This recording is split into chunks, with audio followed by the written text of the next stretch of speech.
যখন একঘেয়েমি রুটি তরকারি খেতে খেতে আর ভালো লাগে না, তখন কিন্তু আমি এই রেসিপিটা বানিয়ে নিই। এই জলখাবারটা দেখতে যতটা সুন্দর, খেতে কিন্তু ততটাই টেস্টি। হাই, হ্যালো, নমস্কার, আমি অর্পিতা। আমার চ্যানেলে আরেকটি নতুন মজাদার রেসিপি দেখার জন্য আপনাদের অনেক অনেক স্বাগত। তাহলে চলুন বন্ধুরা, শুরু করা যাক। এই ব্রেকফাস্টটা বানানোর জন্য সবার প্রথমে এখানে একটা বড় মেজারিং কাপ মেপে আমি নিয়ে নিয়েছি 1 কাপ ময়দা। আপনারা আটা দিয়ে ওটা বানিয়ে নিতে পারেন, কিন্তু আটা দিয়ে বানালে টেস্ট অ্যান্ড টেক্সচার দুটোই কিন্তু চেঞ্জ হয়ে যায়। এখানে মেজারিং কাপ মেপে আমি 1 কাপ ময়দা নিয়েছি। আপনারা কোনো বাটি বা একটা কাপ সেট করে তাতে সব মেজারমেন্টগুলো নেবেন।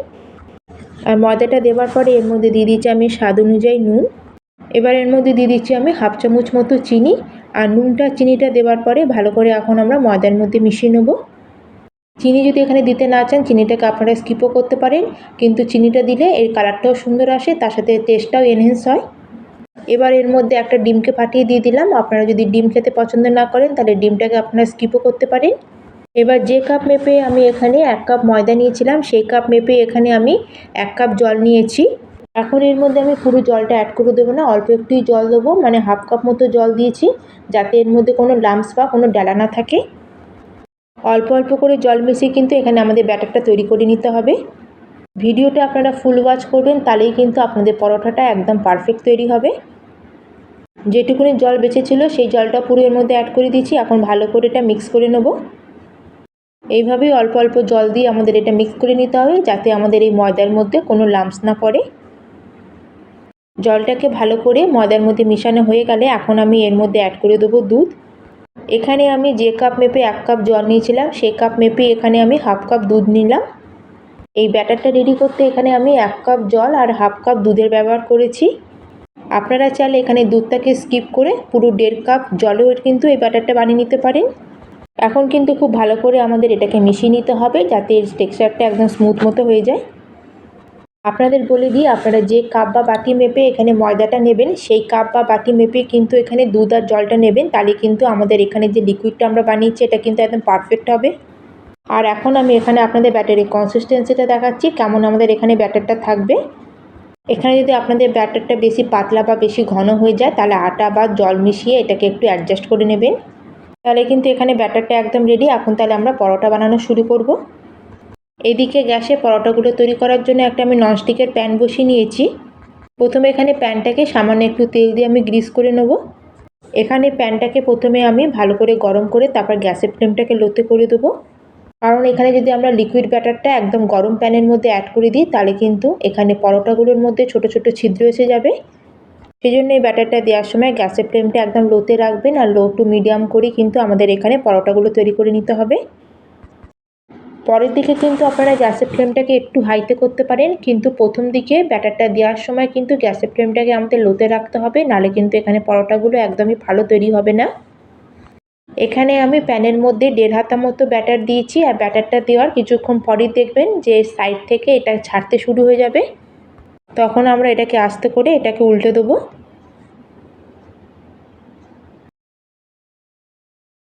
এইভাবেই কিন্তু আমাদের এটাকে উল্টে পাল্টে দুদিকটা খুব ভালো করে সেঁকে নিতে হবে। কিন্তু বন্ধুরা খেয়াল রাখবেন, প্রথমেই কিন্তু এটাকে আমরা খুব বেশি গোল্ডেন কালার করে সেঁকবো না, কারণ এটা পরেও আমাদের আবার সেঁকতে হবে। যখন এর মধ্যে একটু হালকা কালার চলে আসবে, তখনই কিন্তু এটাকে আমরা বার করে নেব। ঠিক একই রকমভাবে আমি আর একটা পরোটা আপনাদের বানিয়ে দেখাচ্ছি। লো ফ্লেমে কিন্তু এখানে আমাদের লিকুইড ব্যাটারটা দিয়ে দিতে হবে। আর যদি প্যানটা বেশি গরম থাকে, তাহলে গ্যাসের ফ্লেমটা অফ করে টেম্পারেচারটা একটু কমিয়ে নেবেন। ব্যাটারটা দেওয়ার পরে যখন একদিকটা হালকা যখন একটু সেঁকা হয়ে যাবে, তখন এটাকে উল্টে দিয়ে আমরা নিচের দিকটা খুব ভালো করে সেঁকে নেব। চারিদিকটা এটা ভালো করে সেঁকে নিতে হবে, যাতে এর মধ্যে কোনো কাঁচা ভাব না থাকে। এইভাবে আমরা এক এক করে সব পরোটাগুলোকে প্রথমে তৈরি করে রেডি করে নেব। আমরা কিন্তু প্যানটাকে প্রথম অবস্থায় যে তেল দিয়ে গ্রিস করেছিলাম, তারপরে কিন্তু কোনো রকম তেল দিয়ে গ্রিস করিনি। এইভাবেই আমি সব পরোটাগুলো এক এক করে রেডি করে নেব। এখানে দেখুন বন্ধুরা, পরোটাগুলো আমি এক এক করে তৈরি করে একটা সুতির কাপড়ের উপর আমি পরোটাগুলো রাখবো।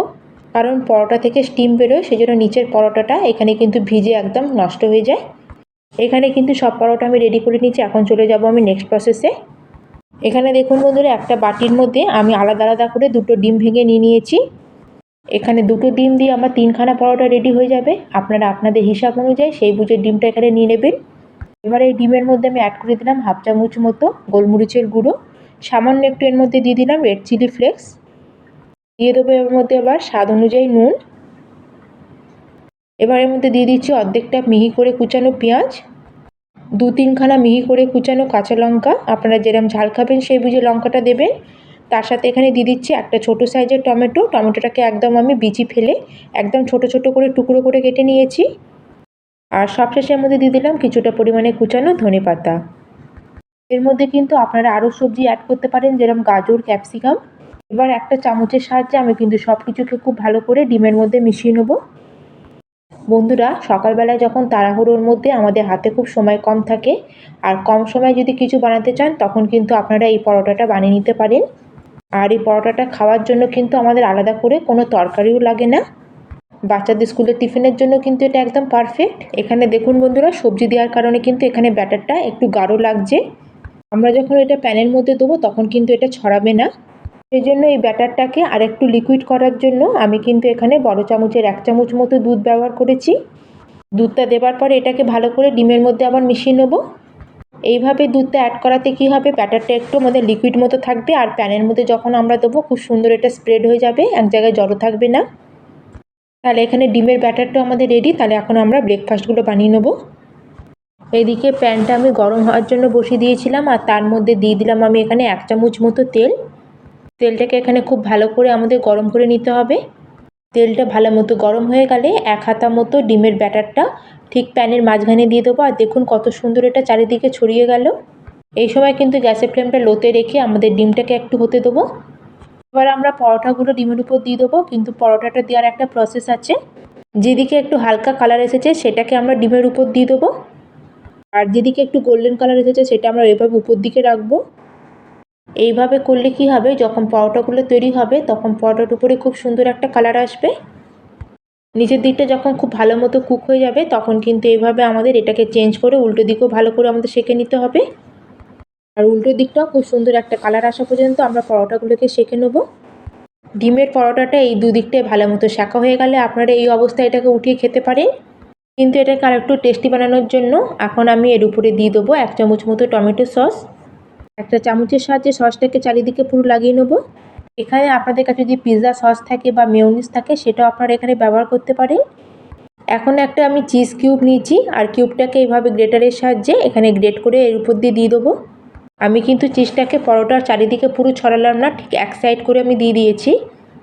চিজটা দেওয়ার কিছুক্ষণের মধ্যেই দেখবেন চিজটা ধীরে ধীরে মেল্ট হতে শুরু হয়ে গেছে। এখন আমরা পরোটাটা এক সাইড দিয়ে উঠিয়ে এইভাবে খুন্তির সাহায্যে এটাকে ভালো করে ফোল্ড করে নেব, আর খুন্তি দিয়ে উপরটা আলতো হাতে একটু এভাবে একটু প্রেস করে দেবো যাতে এটা ভালো মতো সেট হয়ে যায় আর যাতে খুলে না যায়। এইভাবে আমি পরোটাটাকে উল্টে পাল্টে দুদিকটাই কিন্তু ভালো করে আমাদের কুক করে নিতে হবে। আর দেখুন বন্ধুরা, কত সুন্দর একটা কালার এসেছে পরোটার উপরে।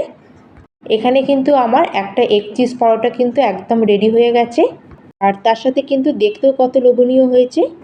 এটাকে আমি এখন গরমা গরম প্লেটের মধ্যে সার্ভ করে নেব। তাহলে বন্ধুরা, আজকে যদি আমার এই রেসিপি আপনাদের একটু ভালো লাগে অবশ্যই একটা লাইক করে দেবেন, শেয়ার করে দেবেন, আর চ্যানেলে যদি নতুন হয়ে থাকেন চ্যানেলটিকে যদি এখনও না সাবস্ক্রাইব করে থাকেন প্লিজ চ্যানেলটিকে সাবস্ক্রাইব করে দেবেন। আর আজকের এই পরোটাটা আপনাদের কেমন লাগলো অবশ্যই কিন্তু আমাকে কমেন্ট করে জানাতে একটুও ভুলবেন না।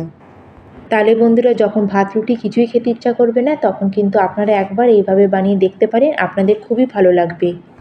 তাহলে বন্ধুরা, আজকের মতো এখানেই শেষ করলাম। আবার চলে আসবো অন্য একটি নতুন রেসিপি নিয়ে। ধন্যবাদ।